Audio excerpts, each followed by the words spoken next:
Hello viewers. So నేను ఈ వీడియోలో వచ్చేసి ఆధార్ మనకి గూగుల్ ప్లే స్టోర్లో ఆధార్ ఆధార్ అని చెప్పేసి ఒక యాప్ ఉందన్నమాట. దాన్ని రీసెంట్గా యూఐడిఏ అని చెప్పేసి మారుస్తున్నారనమాట. నేను ఆ ఆధార్ అప్లికేషన్లో నా ఒక అడ్రస్ ప్రూఫ్ ఎలా అప్డేట్ చేశాను ఆన్లైన్లో డిజిటల్గా. మనం ఎక్కడికి పోస్ట్ ఆఫీస్కి వెళ్ళవసరం లేదు, కార్వీ సెంటర్కి వెళ్ళవసరం లేదు, ఎక్కడికి వెళ్ళవసరం లేదనమాట. మనమే ఇంట్లో కూర్చున్న చోట. కాకపోతే మనకి దానికి సంబంధించిన కొన్ని డాక్యుమెంట్స్ ఉంటాయన్నమాట. ఆ డాక్యుమెంట్ కనుక మన దగ్గర అవైలబుల్గా ఉంటే మనమే ఆన్లైన్లో ఈజీగా అప్డేట్ చేసేసుకోవచ్చు ఆధార్ అనేది.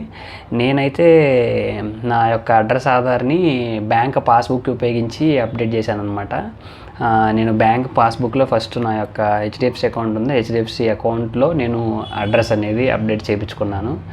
అప్డేట్ చేయించుకొని అది వాళ్ళు ఎలా అప్డేట్ చేస్తారంటే మన ఇంటికి వచ్చి బ్యాంక్ వాళ్ళు వెరిఫై చేసి సో కన్ఫర్మ్ చేసి మనకి అలాగే అప్డేట్ చేస్తారన్నమాట. సో బ్యాంకులో నా అడ్రస్ అనేది అప్డేట్ అయిన తర్వాత మనకి ఫ్రంట్ పేజ్ ఉంటుంది కదా, ఫ్రంట్ పేజ్ మన నేము, అకౌంట్ నెంబరు ప్లస్ అడ్రస్, ఇంటి అడ్రస్ అన్నీ ఉంటాయి చూసారా. సో అది అనేది మీరు స్కాన్ చేసుకున్నాను. నేను స్కాన్ తీసుకుని నేను ఆ ఆధార్ అప్లికేషన్కి వెళ్ళాను అనమాట. ఆ పీడిఎఫ్లో స్కాన్ తీసుకుని ఆ తర్వాత మనం ఆన్లైన్లో అప్డేట్ చేసుకోవాలంటే 75 రూపీస్ అనేది పే చేయాలన్నమాట. మనం కావాల్సిన డీటెయిల్స్ అందులో సేమ్ అడ్రస్ ఎలా ఉందో ఆ బ్యాంక్ పాస్బుక్లో సేమ్ యాస్టీస్ అలాగే ఎంటర్ చేయాలి మీరు. ఇంకొకటి గుర్తుపెట్టుకోవాల్సింది ఏంటంటే ఆ బ్యాంక్ పాస్బుక్లో బ్యాంక్ అకౌంట్లో నేము, మీ ఆధార్లో ఉన్న నేము 2 మ్యాచ్ అవ్వాలి, లేదంటే రిజెక్ట్ చేసేస్తారు. కాబట్టి ఈ 2 కూడా ఖచ్చితంగా మ్యాచ్ అయ్యేటట్టు చూసుకోండి, లేదంటే రిజెక్ట్ అవుతుందన్నమాట. సో అలాగా నేను బ్యాంక్ అడ్రస్ ప్రూఫ్ అటాచ్ చేసి ఆన్లైన్లో అప్డేట్ చేశాను అన్నమాట. దానికి మనకి ఏదైతే అలా చేసుకోవాలంటే ఆధార్లో ఏదైతే మన ఆధార్ నెంబర్కి రిజిస్టర్డ్ మొబైల్ నెంబర్ ఉంటుంది కదా, దానికి ఓటీపీస్ అనేవి వస్తాయి అన్నమాట. కాబట్టి ఆ మొబైల్ నెంబర్ కూడా అవైలబుల్గా ఉండాలి మన దగ్గర. అలా చేసి మనం అప్డేట్ చేసి పేమెంట్ అనేది చేసేసిన తర్వాత నేనైతే ఎంత ఫాస్ట్గా అయిందంటే నేను ఎక్స్పెక్ట్ చేయలేదన్నమాట. ఈరోజు సాటర్డే కదా, ఫర్ సపోజ్ ఈరోజు చేశాను అనుకోండి, నేను ఈరోజు నైట్ చేశాను అనమాట. నేను చెప్తున్నాను, యాక్చువల్గా నేను మొన్న ఎప్పుడో చేశాను. ఈరోజు నైట్ చేస్తే నాకు రేపు పొద్దున కల్లా మెసేజ్ వచ్చేసింది. అంటే నేను యాక్చువల్గా చేసింది సండే నైట్ అనమాట. సండే నైట్ చేశాను. సండే నైట్ ఆ డాక్యుమెంట్ అంతా అప్లోడ్ చేసి పేమెంట్ చేసేసాను. మండే మార్నింగ్ కల్లా నాకు మెసేజ్ వచ్చేసింది, your Aadhaar address has been updated అని చెప్పేసి.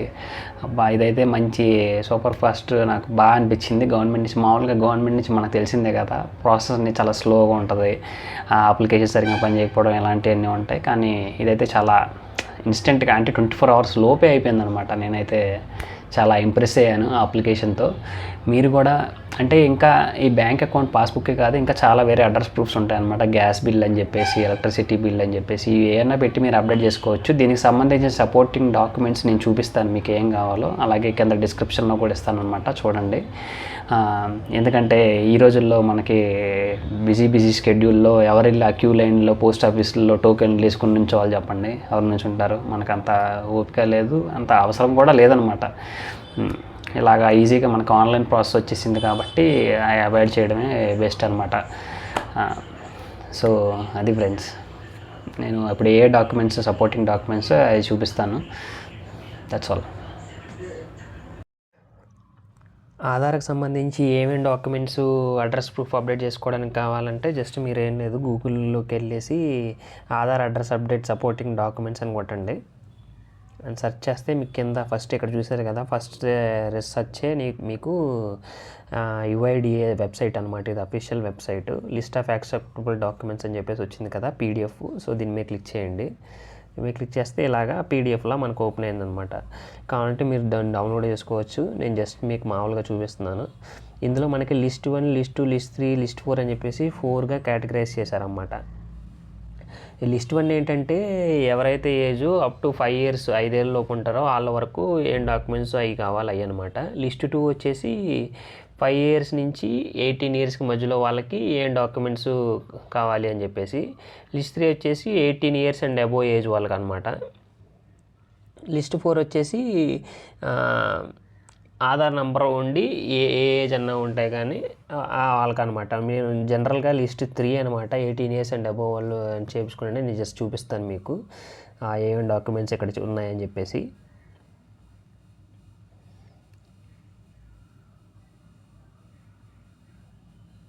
ఇది లిస్ట్ 3 అని ఉంది చూసారు ఇక్కడ. లిస్ట్ 3 18 ఇయర్స్ అండ్ అబోవ్ ఏజ్కి అప్డేట్ చేసుకోవాలంటే ఏం కావాలి? ఇండియన్ పాస్పోర్ట్ ఉంటే కనుక అందులో అడ్రస్ కరెక్ట్ ఉంటే అది యూస్ చేసుకుని మన అడ్రస్లో ఆధార్. ఇక్కడ చూసారా మనకి 3 కాలమ్స్ ఉన్నాయన్నమాట. Proof of identity document containing name and photograph, proof of address document containing name and address in India. So మనం ఇప్పుడు సెకండ్ కాలమ్ చూసుకోవాలన్నమాట అడ్రస్, ఎందుకంటే అడ్రస్కి సంబంధించి చూస్తున్నాం కాబట్టి సెకండ్ కాలంలో ప్రూఫ్ ఆఫ్ అడ్రస్ అని చూసారా పిఓఏ, అది చూసుకోవాలి. ఇండియన్ పాస్పోర్టు యాక్సెప్టెడ్ అనమాట. అలాగే రేషన్ కార్డు కానీ అవి ఉంటాయి చూసారు, అది కూడా యాక్సెప్ట్ చేస్తారు. అలాగే ఓటర్ ఐడెంటిటీ కార్డు యాక్సెప్ట్ చేస్తారు. డ్రైవింగ్ లైసెన్సు అడ్రస్ ప్రూఫ్ కింద యాక్సెప్ట్ చేయరనమాట. అలాగే మనకి గవర్నమెంట్ ద్వారా ఇష్యూ చేయబడిన మనకి ఐడి కార్డు ఉంటుంది కదా, అందులో అడ్రస్ ఉంటుంది కదా, అంటే గవర్నమెంట్ అప్లైకి సంబంధించింది ఇది, అది యాక్సెప్ట్ చేస్తారు.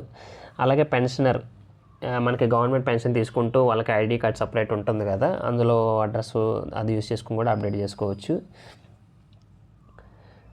అలాగే మనకి ఇక్కడ చూసారా medical claim card central government state government దగ్గర ఇష్యూ చేసింది, అడ్రస్ ప్రూఫ్ కింద యాక్సెప్ట్ చేయరు. ఇక్కడ క్రాస్ మార్క్ చేసింది చూసారా, 7th పాయింట్ క్రాస్ మార్క్ చేసింది, సో అది యాక్సెప్ట్ చేయరు. అలాగే యూఐడిఏకి సపరేట్గా మనకి వెబ్సైట్లో ఒక ఫార్మాట్ ఉంటుందన్నమాట. ఆ ఫార్మాట్ తీసుకెళ్ళి మనం ఎవరన్నా ఆథరైజ్డ్ పర్సన్తో మనకి స్టాంప్ చేయించుకుని రిజిస్టర్డ్ ఆఫీసర్ గెజిటెడ్ ఆఫీసర్ వీళ్ళు ఉంటారు చూసారా, వాళ్ళతో చేసుకునేది అది కూడా యాక్సెప్ట్ చేస్తారు. అలాగే జాబ్ కార్డ్ ఉంటుంది కదా, నరేగా జాబ్ కార్డ్ అని చెప్పేసి, అది కూడా ప్రూఫ్ ఆఫ్ అడ్రస్ కింద యాక్సెప్ట్ చేస్తారు. అలాగే క్యాస్ట్ సర్టిఫికేట్ ఉంటుంది కదా, మనం క్యాస్ట్ సర్టిఫికేట్ తీసుకుంటాం కదా తాలూకా ఆఫీస్లో, దాంట్లో కూడా అడ్రస్ ఉంటుంది. ఒకవేళ అది కూడా యూస్ చేసుకుని అప్డేట్ చేసుకోవాలంటే అది కూడా యాక్సెప్ట్ చేస్తారన్నమాట. అలాగే మార్క్ షీట్ అనేది యాక్సెప్ట్ చేయరు అడ్రస్ ప్రూఫ్ కింద. అలాగే థర్డ్ జెండర్ ట్రాన్స్జెండర్ సంబంధించిన సర్టిఫికేట్ ఉంటారు కదా వాళ్ళు, ఆ సర్టిఫికేట్ కూడా యాక్సెప్ట్ చేస్తారంట. అలాగే ఇదిగోండి ఇంకోటి ఏంటి, సర్టిఫికేట్ ఇష్యూడ్ ఒక యూఐడిఏ ఎందాలు చెప్పినట్టుగా యూఐడిఏకి ఒక స్పెసిఫిక్ ఫార్మాట్ ఉంటుంది. అందులో మనకి ఎంపీ కానీ ఎమ్మెల్యే కానీ మున్సిపల్ కౌన్సిల్ కానీ ఇలాంటివన్నీ వాళ్ళ నుంచి ఏమన్నా వచ్చినాయి అంటే సైన్స్ సిగ్నేచర్ స్టాంప్స్తో ఉంటే అవి కూడా యాక్సెప్ట్ చేస్తారు. అలాగే గెజిటెడ్ ఆఫీసర్స్ది కూడా యాక్సెప్ట్ చేస్తారు. తహసీల్దారు గెజిటెడ్ ఆఫీసర్ సిగ్నేచర్ది యూఐడిఏ వాళ్ళు ఇచ్చిన ఫామ్ స్పెసిఫిక్ ఫార్మాట్ మీద సైన్ చేసుకుంటే అది కూడా యాక్సెప్ట్ చేస్తారన్నమాట. అలాగే ఇది కూడా గెజిటెడ్ ఆఫీసరే. అలాగే రికగ్నైజ్డ్ ఎడ్యుకేషనల్ ఇన్స్టిట్యూషన్ ద్వారా వచ్చిన సర్టిఫికేట్ని కూడా యాక్సెప్ట్ చేస్తారు. అలాగే పంచాయతీ హెడ్ ప్రెసిడెంట్ వీళ్ళు ఇచ్చిన సర్టిఫికేట్ కూడా రెవెన్యూ ఆఫీసరు వీళ్ళు సర్టిఫై చేసిన దాన్ని కూడా యాక్సెప్ట్ చేస్తారు. ఎలక్ట్రిసిటీ బిల్లు కూడా యాక్సెప్ట్ చేస్తారు ప్రూఫ్ ఆఫ్ అడ్రస్ కింద. కాకపోతే అది 3 నెలల కన్నా పాతది అయి ఉండకూడదు. అలాగే వాటర్ బిల్ కూడా యాక్సెప్ట్ చేస్తారు, ఇది కూడా సేమ్ అనమాట, 3 నెలల కన్నా పాతది అయి ఉండకూడదు. అలాగే టెలిఫోన్ ల్యాండ్లైన్ బిల్లు కానీ పోస్ట్ పెయిడ్ బిల్లు కానీ ఇవి కూడా యాక్సెప్ట్ చేస్తారు, సేమ్ పైన చెప్పినట్లాగే 3 months కన్నా ఓల్డ్ అయి ఉండకూడదు. అలాగే సేల్ అగ్రిమెంట్ ఉంటుంది కదా, సేల్ అగ్రిమెంట్ డీడ్ రిజిస్టర్ అవి కూడా మనకి లీజుకి ఒకవేళ రెంట్ ఉంటే లీజ్ అగ్రిమెంట్ అవి రాసుకుంటారు, అవి కూడా యాక్సెప్ట్ చేస్తారన్నమాట. గ్యాస్ బిల్లు కూడా యాక్సెప్ట్ చేస్తారు, same not older than 3 months.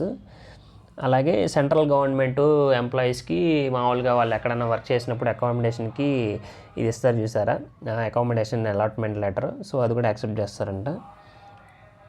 Next వచ్చేసి లైఫ్ ఆర్ మెడికల్ ఇన్సూరెన్స్ పాలసీలో మనకి అడ్రస్ ఉంటుందన్నమాట. సో అది కూడా ఆ పాలసీ ఇష్యూ 1 year నుంచి అది వ్యాలిడ్ ఉంటుందంట, సో అది కూడా యాక్సెప్ట్ చేస్తారు. బర్త్ సర్టిఫికేట్ అనేది వ్యాలిడ్ అడ్రస్ ప్రూఫ్ కింద యాక్సెప్ట్ చేయరనమాట. అలాగే ప్రిజనర్ ఇండక్షన్ డాక్యుమెంట్ అంటే ఈ ప్రిజనర్ అంటే మనకి ఇది జైలు ఉంటుంది కదా, జైలుకి సంబంధించిన ఆఫీసర్ ఇచ్చే డాక్యుమెంట్ని కూడా వ్యాలిడ్ అడ్రస్ ప్రూఫ్ కింద యాక్సెప్ట్ చేస్తారంట.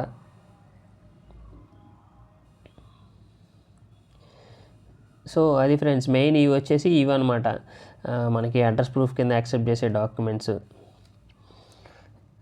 సో మనకి ఇన్ని సపోర్టింగ్ డాక్యుమెంట్స్ అనేవి అన్నమాట, ఇవన్నీ ఉపయోగించుకొని మనకి ఆన్లైన్లో అనేది అప్డేట్ చేసుకోవచ్చు. నేను అంతకుముందు మీకు చెప్పాను కదా, అలాగా ఆ ప్రాసెస్ ఫాలో అయితే మనకి ఈజీగా ఆన్లైన్లో అడ్రస్ అనేది అప్డేట్ చేసుకోవచ్చు. సో ఇది మీకు అర్థమైందని అనుకుంటున్నాను. నేను ఈ పీడిఎఫ్ను కూడా అటాచ్ చేయడానికి ట్రై చేస్తాను ఒకవేళ కుదిరితే యూట్యూబ్ వీడియోకి. That's all, thank you.